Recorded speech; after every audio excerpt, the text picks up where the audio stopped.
This is Matthew chapter 24 and verse 12. And because iniquity shall abound, the love of many shall wax cold.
Take a look at this video. A man was shot in the leg during a robbery on a sidewalk in Kips Bay. Police released the video to try and help find the gunman. The 35-year-old victim was talking on his phone while walking on 30th Street between 2nd and 3rd Avenue.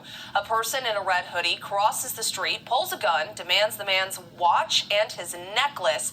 After the victim tosses them on the sidewalk, the suspect shoots him in the leg. The victim was taken to the hospital for treatment. Police say the 18-karat gold necklace and watch have a combined value of around $65,000. Anyone with any information is asked to call NYPD's Crime Stoppers hotline at 1-800-577-TIPS. Katie Johnston for CBSN, New York.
Morning. We are in the middle of another weekend of senseless gun violence in the city, with young victims paying the price. CBS 2's Christina Fan joins us live from East New York. Christina? Good morning, Cindy. We are standing in front of the scene of one of the latest shootings. As you can see, several damaged cars litter the ground behind us. Officers say that 3 men were injured. One was shot in the head, several others in the torso, and they were rushed to the hospital with critical injuries. Sirens rock New York City yet again overnight, from Inwood to East New York. Police rushed from crime scene to crime scene as fatigued neighbors wondered when this will finally end.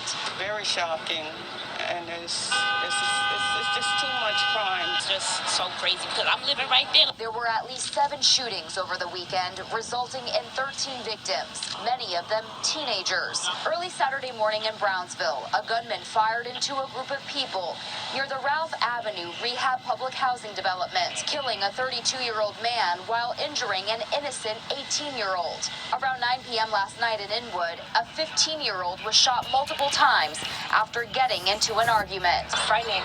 That's really frightening. I'm lower it, honestly.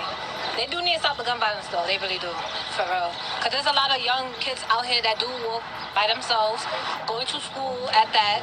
They really need to stop. The NYPD says it has reassigned officers to hotspot neighborhoods, confiscated more guns, and initiated gang takedowns in hopes of curbing the violent trend. For families living in the crosshairs, it's had little effect. Just too much crime. Something needs to be done. Innocent children, innocent people, period. It's just too much. It makes me not want to, go out and do anything anymore. And police say just minutes after this overnight shooting in East New York, another man was shot right around the corner. Officers now looking into the possibility these two incidents may have been connected. We are still waiting to learn more on possible suspect information. Reporting live from East New York, Brooklyn, Christina Fan, CBS 2 News. Christina, thank you. To a violent robbery, caught on camera. Thief on a bike goes after a woman walking her dog in Queens. The man grabs her shirt, then yanks the chain from her neck as she tries to get away. The attack happened Tuesday on Bleecker Street in Flushing. Police say the 26-year-old victim was left with scratches but is okay. They are now looking for the suspect. An update tonight on the murder of a 91-year-old man in the Bronx. The NYPD has made an arrest. 32-year-old Luis Bonilla is facing several charges, including murder. Police say he robbed and killed Nicholas Rapa at his home in Pelham Gardens last week. Surveillance video allegedly captured Bonilla at the home dressed in a construction uniform. Police say the two did not know each other. Bonilla was on parole for robbery. As we get older, our hair starts getting thinner. Now to New Orleans, where 5 people were shot in a popular tourist area. It marks the second week in a row that violence erupted on Bourbon Street. Reporter Kenny Lopez with our New Orleans station WGNO has the details. Another weekend of fun on Bourbon Street ended in tragedy, with 5 people being shot and injured. This time it happened around 2:30 Sunday morning on the 700 block of Bourbon Street. A 17-year-old suspect was arrested in connection to the shootings. It's crazy. People come out here to have a good time, and now they're scared for their lives.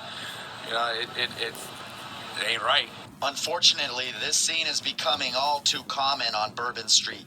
Just last weekend, around the same time, 5 people were injured after being shot at the intersection of Bourbon and Orleans Avenue. They just need more police out here to make sure this doesn't happen again. At an NOPD press conference earlier this week, NOPD said that they are short-staffed and they know they need to address this ongoing violence problem on Bourbon Street. The agreement between the City of New Orleans and the Louisiana State Police expired last year, so we're now having to work in a different capacity. We have to be creative. We have to be innovative in our deployment. Still, tourists say it's a shame. It's just nuts that a place like this where they thrive off the tourist money, the people coming here to vacation, isn't policed enough to keep that out, I mean, we're walking through the bloodstained concrete right now. And that's kind of sad. It's kind of sad. It's a great city. It's fun. And if they could just figure out how to stop this from happening, it would be much better. Investigators just released surveillance footage of the shooting that left 1 man dead. As you mentioned, the young lady who survived the shooting was taken to a local hospital in critical condition. Police say the gunman left the scene here in a black Jeep Cherokee, which they believe was stolen. Take a good look at the person police say gunned down the 19-year-old man and injured a teenage girl on Detroit's west side. It happened at this Marathon gas station on Grand River near Shiawassee around 4:15 Tuesday afternoon. And it was like 5-10 seconds after I came from the store, I just heard about 5 or 6 gunshots, just pow, pow, pow. I looked out the window, I just seen a bunch of people running. And then I ended up seeing somebody getting picked up, a girl getting picked up and thrown into the truck that was over there. And then all I heard was he dead, he got shot in the head, and gone. Police say the 19-year-old man killed was pumping gas when 2 to 3 cars approached him. One person got out of one of the vehicles. They had some words.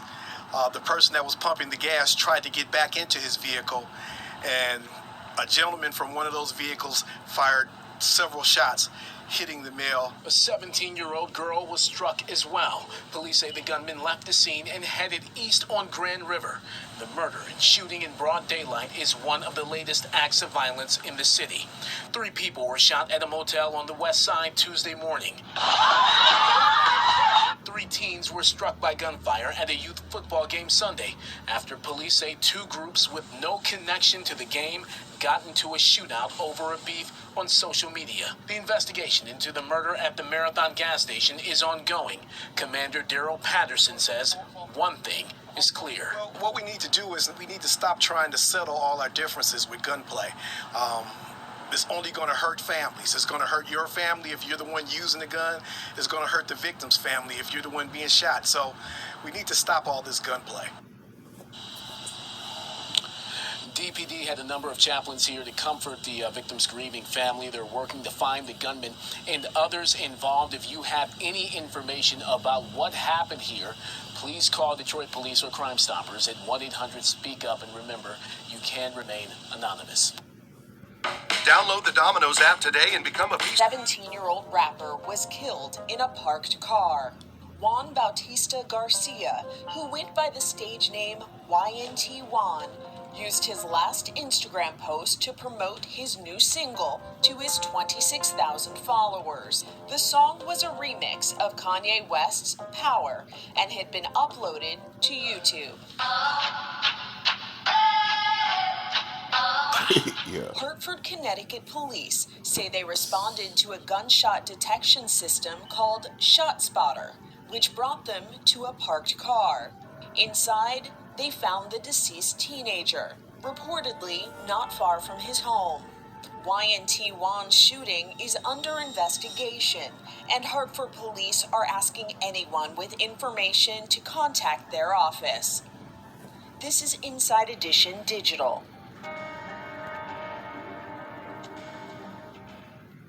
Well, guys, the arrest report also says that a witness saw the suspect here laughing and smiling after firing. So here's a look at the home where this happened. Police say a landlord shot and killed 2 women and critically injured a man just after midnight. Now, according to an arrest report, a witness says 79-year-old landlord Arnaldo Sanchez became angry over the last several days about the renters not paying their rent.